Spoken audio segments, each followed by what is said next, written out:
हर हर महादेव। आज हम एक ऐसी सच्चाई पर बात करना चाहेंगे जो आज के समाज में फैली हुई है। गांजा और भांग, इनके नाम तो आपने सुने होंगे। पहले कहा जाता था कि ये भांग और गांजा बाबा और साधुओं का नशा है, पर आज देखोगे आप स्कूल के बच्चे से लेकर बड़े तक, मतलब हर कोई इस नशे से ग्रसित है। और आप जहां देखोगे वहां आप गांजा और भांग के तुम्हें नशेड़ी मिल ही जाएंगे। सबसे बड़ी बात है कि जब आप इन लोगों से बोलोगे कि ये गांजा और भांग का नशा बेकार है, तो ये आपको बोलेंगे कि इसमें गलत क्या है, ये नशा तो भगवान भोलेनाथ भी क्या करते थे, तो हम कर रहे हैं तो इसमें गलती क्या है और इसमें गलत क्या है। मतलब ये अपने नशे की तुलना भगवान भोलेनाथ से करते हैं, जबकि हमारी किसी भी धार्मिक ग्रंथ में, हमारी किसी भी धार्मिक किताब में, हमारे किसी भी धार्मिक गुरु के द्वारा कभी भी ये नहीं बताया गया कि भोलेनाथ गांजा या भांग का नशा किया करते थे।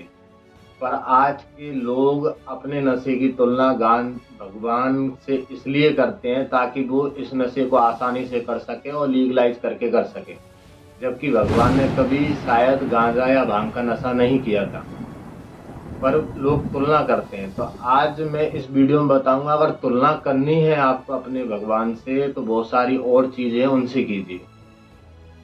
भोलेनाथ इस सृष्टि के रचयिता हैं, मतलब भोलेनाथ तब भी थे जब इस धरती पे इंसान नहीं थे। भोलेनाथ आज भी है जब हम इंसान हैं, और भोलेनाथ तब भी रहने वाले हैं जब हम इंसान नहीं रहेंगे। तो हम इंसानों को तो अपने कल का नहीं पता कि कल हम जीवित रहेंगे या हम मर जाएंगे या एक्सीडेंट हो जाएगा, तो हमें हमारे कल का नहीं पता, तो हम हमारी तुलना भोलेनाथ से कैसे कर सकते हैं। बस तुलना कर रहे हैं तो नशे के लिए। भोलेनाथ एक इतने सरल भगवान है जिनकी पूजा करने के लिए आपको बहुत बड़ा मंदिर बनाने की या बहुत ज्यादा आडंबर करने की जरूरत नहीं है। आप एक छोटा गोल पत्थर लेके कहीं भी स्थापित करके भोलेनाथ की पूजा कर सकते हैं। तो अगर आपको तुलना करनी है तो इस ये करिए कि इतने सरल बनिए कि लोग आपसे जुड़ सकें, आपकी सहायता ले सकें, आपकी मदद मांग सकें। नशे के लिए तुलना नहीं करें।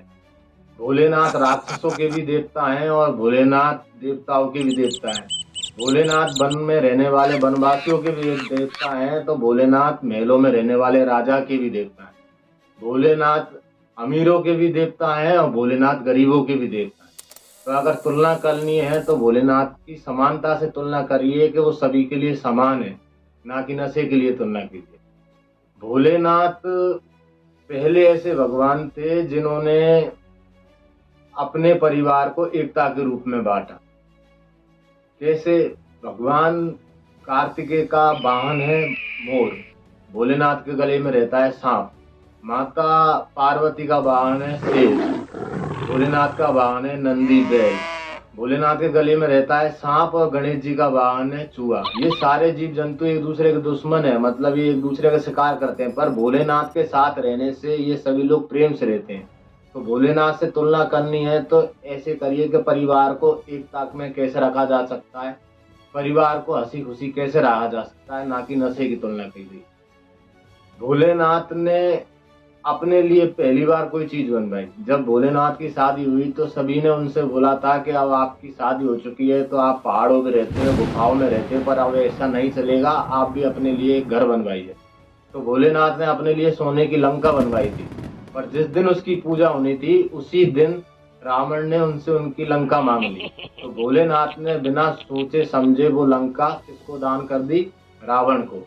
तो अगर भोलेनाथ से तुलना करनी है तो ये करिए कि आप दूसरों के लिए क्या कुछ कर सकते हैं, उदार बनना सीखिए, ना कि नशे के लिए तुलना कीजिए। भगवान भोलेनाथ सृष्टि के वो देवता है जिन्होंने समुद्र मंथन में जब अच्छी चीजें निकल रही थी तब उनके लिए राक्षस भी लड़ रहे थे और देवता भी लड़ रहे थे, पर जब लास्ट में जहर निकला था तो उसके लिए ना राक्षस राजी हो रहे थे ना देवता राजी हो रहे थे। लेगा तो लेगा कौन? तब भोलेनाथ ने कहा था कि इसको मैं धारण करूंगा। तो अगर भोलेनाथ से तुलना करनी है तो ये करिए कि लोगों के लिए आप कितना सेक्रीफाइस कर सकते हो, कितना त्याग कर सकते हो, ना कि नशे के लिए तुलना कीजिए। पर आज की जो पीढ़ी है ना, वो अपने नशे को लीगलाइज करने के लिए नशे की तुलना भगवान से करते हैं कि भोलेनाथ ये नशा करते थे इसलिए हम भी करते हैं। मेरा यहाँ पर इस वीडियो को बनाने का मकसद ये है कि जो गांजा और भांग का नशा, बाकी दुनिया में बहुत तरीके के नशे हैं, हजारों तरीके के नशे हैं, लोग करते भी हैं और हम यहाँ किसी को नशा करने से नहीं रोक सकते। पर जो गांजा और भांग, विशेषकर ये दो नशे वाले लोग हैं, ये अपने नशे की उपमा देते हैं, तुलना करते हैं भोलेनाथ से कि हम ये नशा इसलिए करते हैं क्योंकि ये भोलेनाथ भी करते हैं। तो इस वीडियो को बनाने का मकसद ये था कि आप नशा करें चाहे कोई सा भी करें, पर उसकी तुलना भोलेनाथ से करना बंद कीजिए, क्योंकि आपकी इमेज कुछ नहीं है, हम इंसानों की तुच्छ है श्रेणी। पर इससे क्या होता है, किसी भगवान की इमेज पे फर्क पड़ता है। लोगों के जो अच्छे लोग हैं, जो सच्चे मन से भगवान की पूजा करते हैं, उनके मन में भगवान की गलत छवि बनती है, जबकि भगवान का इसमें कोई दोष ही नहीं है। तो इसलिए ये वीडियो सिर्फ उनके लिए जो गांजा और भांग का नशा करते हैं कि आप नशा करें, पर उसकी उपमा, उसकी तुलना भगवान भोलेनाथ से करना बंद करें। बस इस वीडियो को बनाने का मकसद यही था। महाशिवरात्रि आने वाली है, तो आपको महाशिवरात्रि की सभी को शुभकामनाएं। अगर वीडियो पसंद आई हो तो चैनल को सब्सक्राइब कीजिएगा, वीडियो को लाइक करिएगा और कमेंट में हर हर महादेव जरूर लिखिएगा।